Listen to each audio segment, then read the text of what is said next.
Welcome to Amy's Opinions. I am here with my lovely daughter Maggie and my beautiful sister Mary. Hello. Today we are going to be talking about big dogs versus small dogs and what works best for you and your family. Now, I'm going to be honest, when my children were small, I did not have the capability of taking care of a dog and my children. That was very hard for me, and I will say we were probably very poor dog owners until my son was in middle school.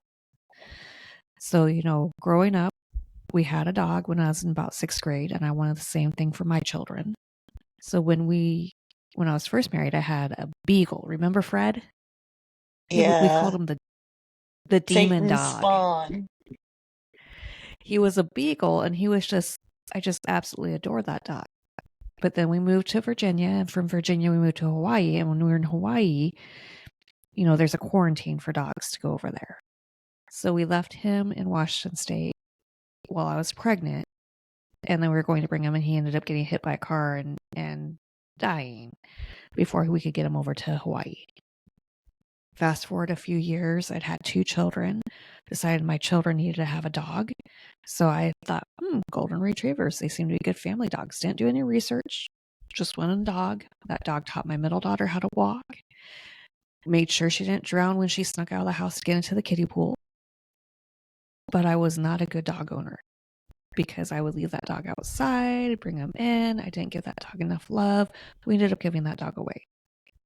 Fast forward a few more years, I have 3 children now. Again, missed my beagle. So we got 2. We got Carla and Lucy. Carla bit me a lot. That's why we got rid of Carla, because she was very food oriented and we didn't do any training, because we were told she was trained when we got her. But she wanted Maggie's food and she would nip at Maggie. So we got rid of Carla, had Lucy. Again, Lucy was more of an outdoor dog. She came in and slept, but she wasn't really interacting with the family unless the kids were outside. And then we got a little wiener dog because I thought those were cute. And then we moved again.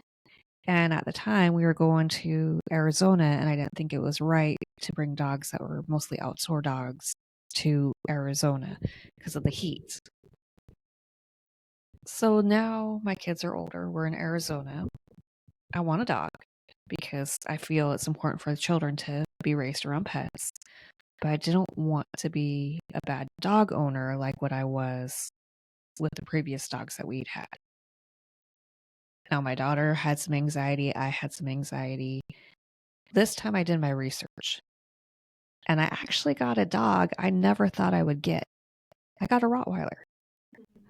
I did a couple of dog tests online. The AKC has a dog test quiz that you can take, and they'll recommend what kind of breed, the American Kennel Club. And there's some other places that you can do. And for what I wanted, the Rottweiler, which I was terrified of because I've always been terrified of big dogs, was the right dog breed for our family at that time. But then we did something different. We also not only got Kona, which Mary named because the first time she barked at Mary's dogs, it was like a shot of coffee. So, her name was Kona. She drank coffee when she could.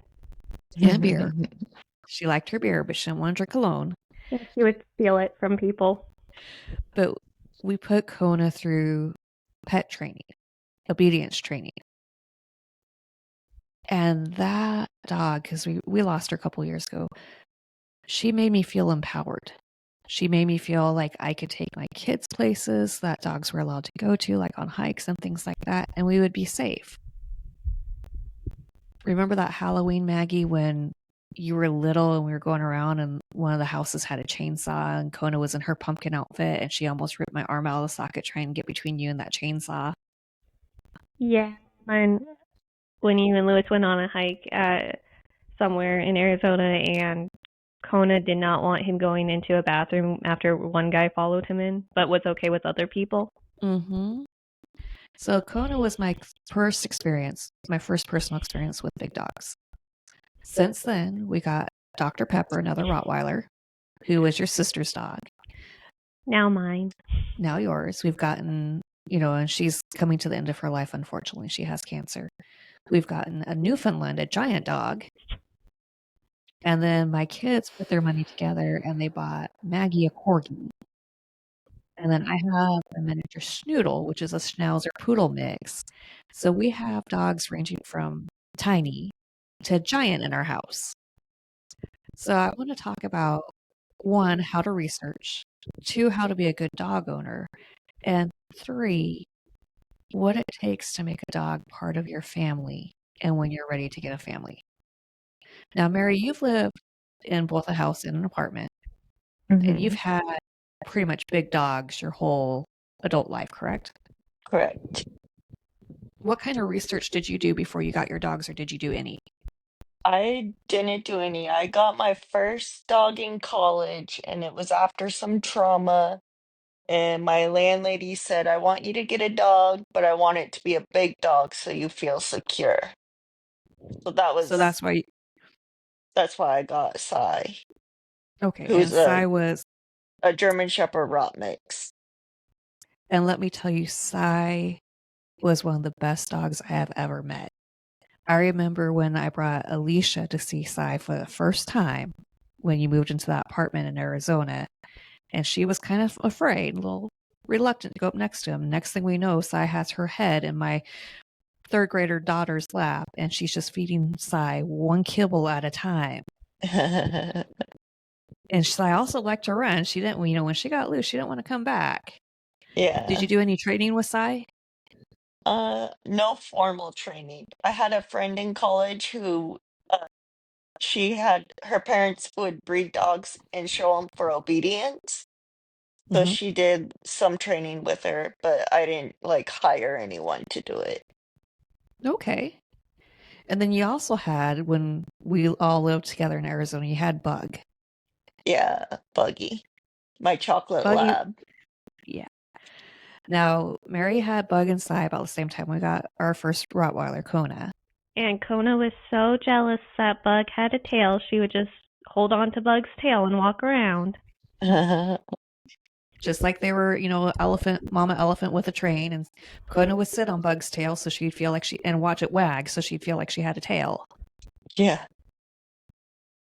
Would you say Bug is a good family dog, or would you say she was more for protection and feeling comfortable? Bug was more of a family dog. Okay. I remember having your kids come over to spend the night and walking out into the living room where they had all their sleeping bags. And she would go from kid to kid and be their pillow. And she wanted to sleep out with the kids. She didn't want to come to bed. Yeah, I remember that. I say there's a picture of it when you visited our house with both dogs, too. Remember when we Yeah. put the Christmas bells around Bug's neck and ran her around the house so the kids would think it was Santa? Oh, yeah, on Christmas we put jingle bells around her and ran her back and forth under their window. Now, do you think it's easier to have big dogs in a house with a yard or in an apartment where you have to walk them? Well, they Sai was happier with the yard because she could run and she loved to run. Bug was happy being wherever I was. So even with the yard, she still wanted to be wherever I was. So it's Now really dependent on the dog. you've gone to giant dogs now because you're now have Great Danes. I have a Great Dane and a Dalmatian. How is that like in your house?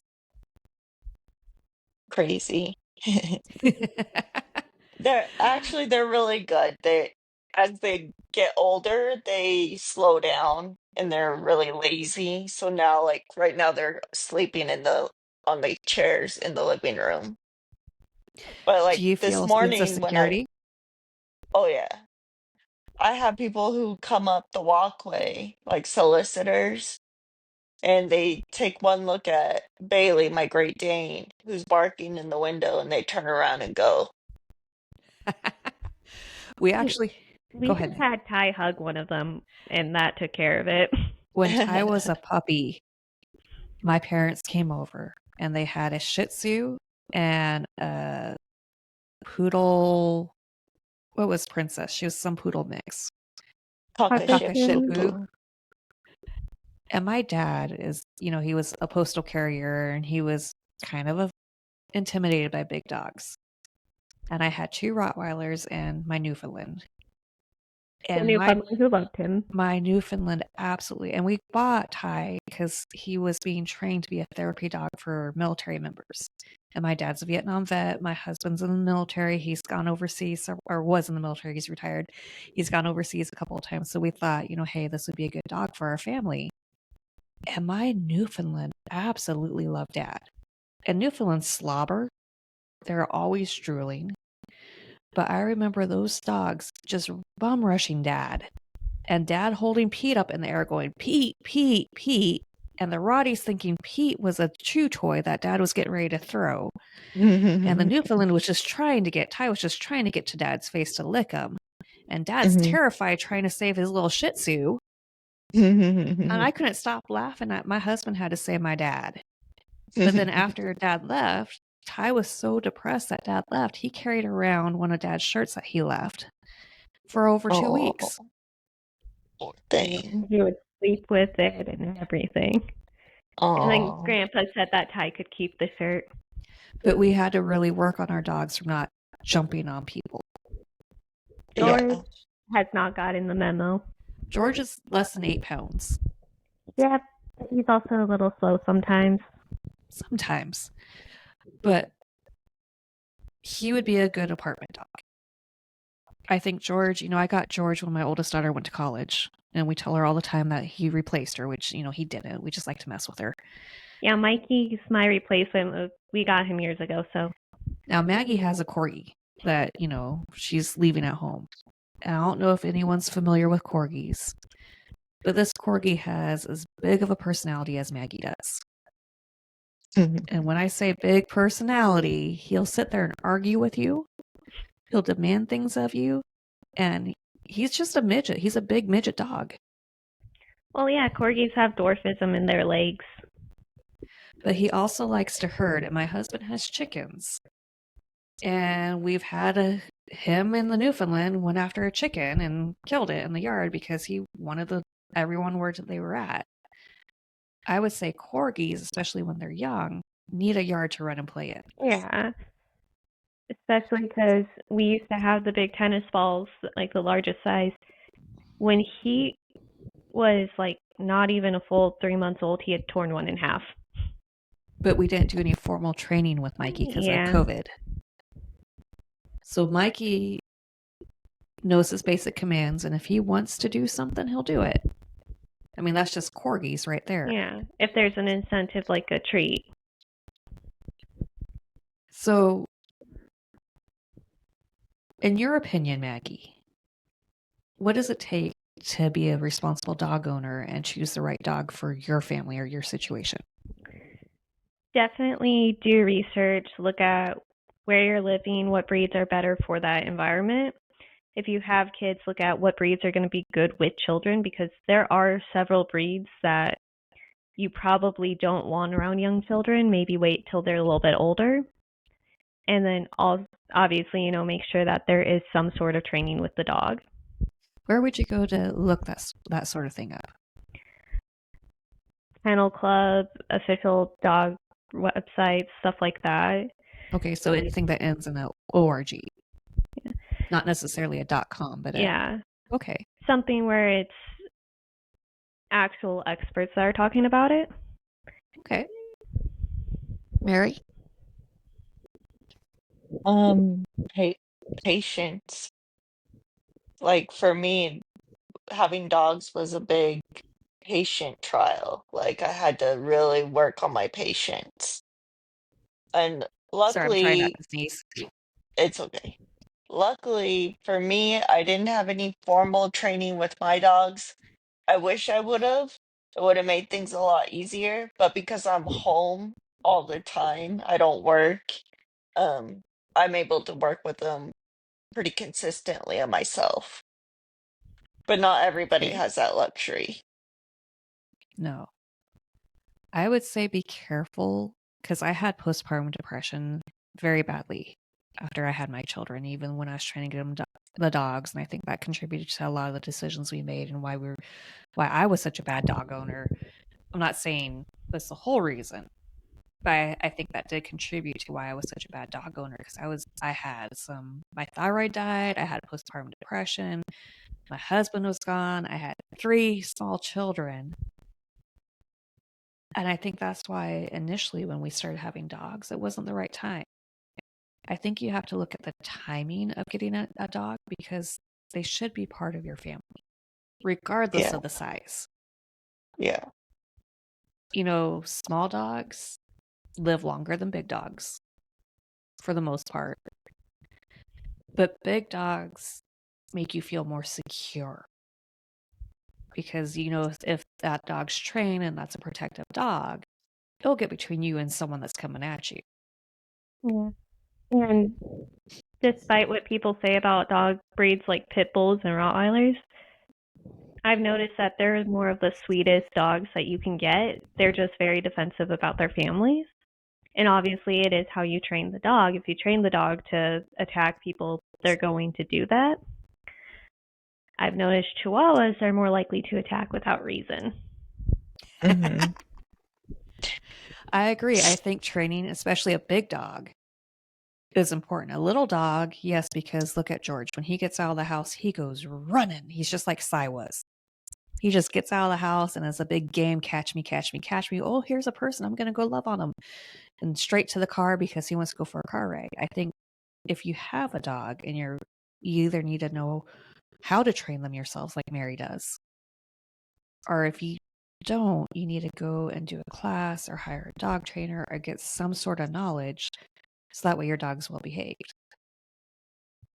Now, I know when we got Kona and Pepper, because they're both Rottweilers, we weren't allowed to rent in certain places because they were considered an aggressive breed.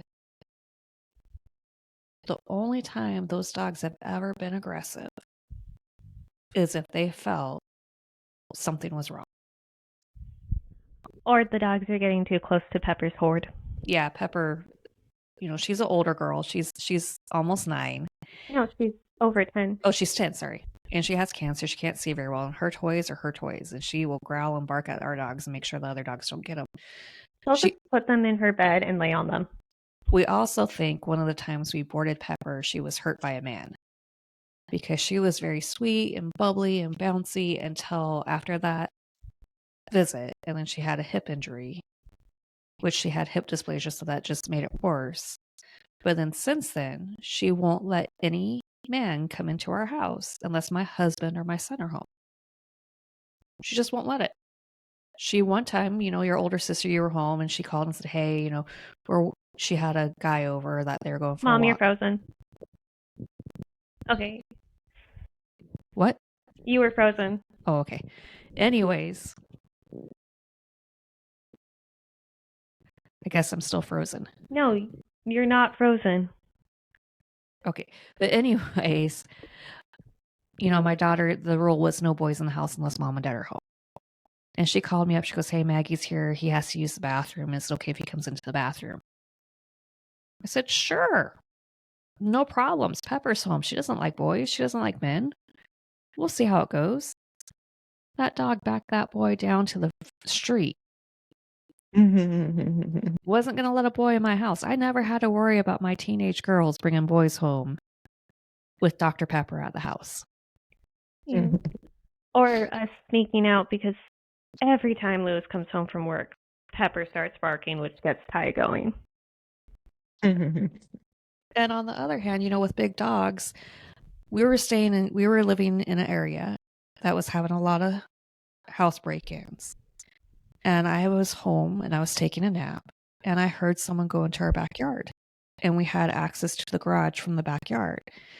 And Ty, Pepper, and Kona just went nuts. All I did was open the door, and next thing I knew, I heard a yell and someone running off the side of the street and down the street.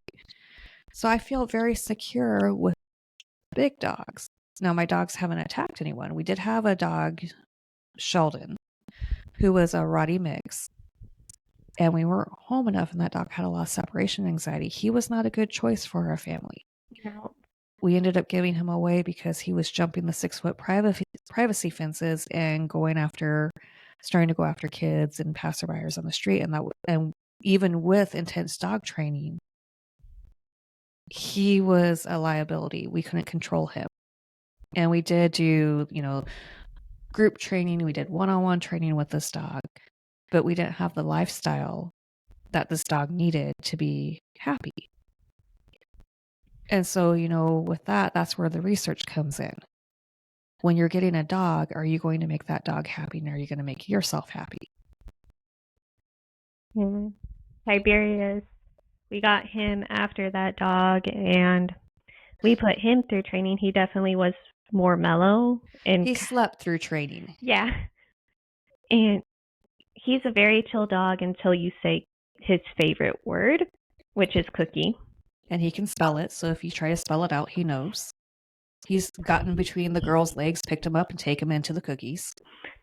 And recently we bought them these fish, and Mom gave it to Ty. He realized it wasn't a treat and spat it out.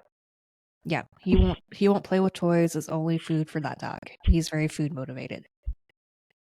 So we've talked a lot about big dogs, but we haven't really talked a lot about little dogs. Now, growing up, Aunt Mary and I had a little dog. Remember Mouse? She was a little Norwich Terrier. Uh-huh. It And she reminds me was of my just fun. Scruffy. Yep. And then we have Mikey, who's considered a medium-sized dog.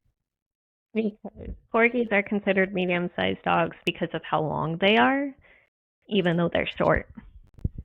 And then we have my tiny dog, the Schnoodle.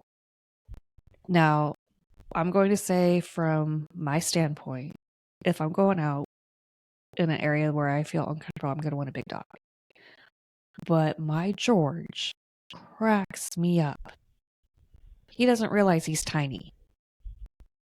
But he also is very cuddly. So when you're feeling like, hey, I'm feeling kind of blue, I just want, something to snuggle. He's the perfect size. He's like a little baby. You want me to bring him in? He's starting to whine. Sure. So Maggie's going to go get George. But George is my little baby. I'm just going to be honest. I hold him like a baby. I talk to him like a baby. He's my baby. And he gets very mad if anyone else says that he's someone else's baby. Or they're my baby. My girls can't come in and cuddle with me because he's the baby of the family and he knows it. He doesn't quite realize he's a dog. So here's my George. Oh, George. He's just a scruffy looking dog. But he thinks he runs this house. He also has a lot of separation anxiety and he likes to be wherever I'm at. Unless I'm at work or I've been at work, and then he punishes me. He's been punishing you since the day we got him, though. But I think little dogs are good because little dogs have a purpose. Say you have a bunch of rodents. One of the things that they're trained for is to get rid of rodents. Say you don't have an area that's appropriate for a big dog, or you don't have the time to walk or exercise a big dog, and you still want that companionship. He gives you that companionship. So we're coming to a close on this conversation about big dogs versus small dogs. I know we've focused a lot on big dogs. But Mary, in your opinion, what's better, a big dog or a small dog? Big dogs. Because they just make you feel safe. That's all. And that's something that I need. So for me, it's big dogs. Okay. Magnolia? I'd say, depending on the situation, when I was younger, definitely big dogs, especially because of where we were living. Now I say just depends on the lifestyle and what you want. Obviously, I love my corgi, mainly because he can pick up on commands, unlike some little dog that I know. And